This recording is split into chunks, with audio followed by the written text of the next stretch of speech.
আমি কারিগর থেকে শুরু করে সকল যারা তৈরি করেছেন, দেবী মূর্তি থেকে শুরু করে প্যান্ডেল থেকে শুরু করে সবকিছু, এবং যারা আজকের অনুষ্ঠানে এই স্বর্ণালী সন্ধ্যায় উপস্থিত হয়েছে, তাদের সকলকে আমার অন্তরে অনেক অনেক শুভ নন্দন, আগাম পুজো শুভেচ্ছা জানিয়ে যাচ্ছি।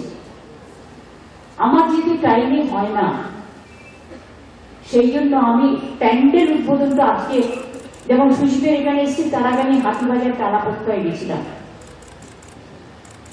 কালকে থেকে অ্যাকচুয়াল আমি দেবী পক্ষে মাতৃমূর্তির উদ্বোধন করব। আপনার চণ্ডীপাঠ, এটা আমাদের সিস্টেম। এর মধ্যে নবরাত্রিও শুরু হয়ে গেছে।